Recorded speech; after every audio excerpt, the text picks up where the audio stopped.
Okay, so my question is, how does endometriosis affect a person's mental health? I would say significantly, and I touched on it earlier.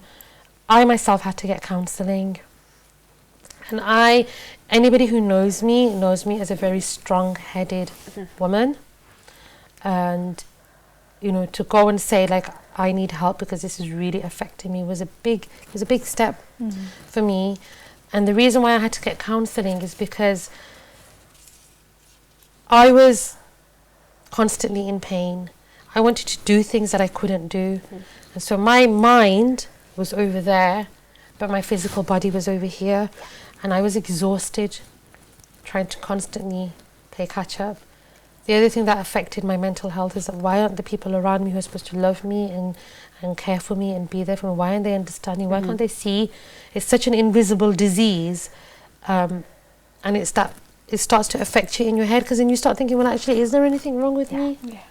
And the number of misdiagnosis cases, and I'm a misdiagnosis case, you start thinking, well, and then when doctors are saying to you, it's normal, there's nothing wrong with you, and people around you saying, well, hold on, your doctor said there's nothing wrong with you.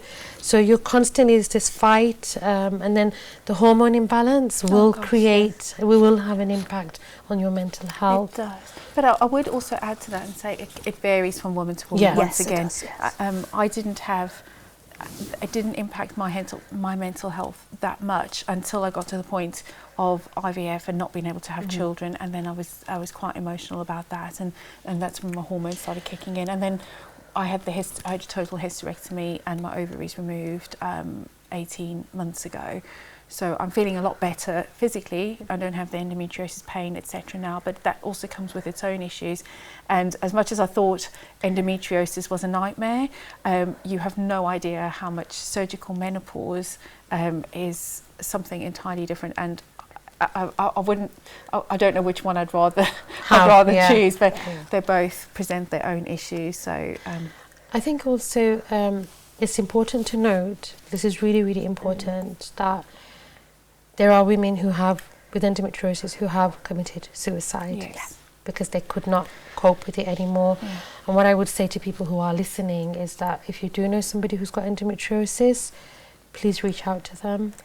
Even the strongest of women need a hand to hold.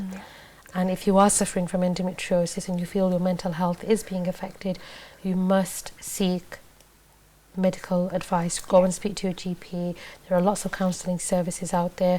Women with endometriosis have partnered with the Samaritans. You're not on your own.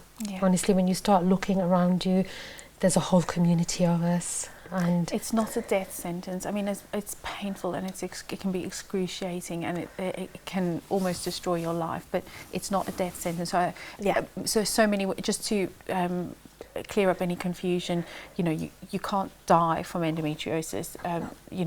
There may be some complications which you need to monitor as it affects other organs, but from endometriosis itself, take some hope and encouragement from that.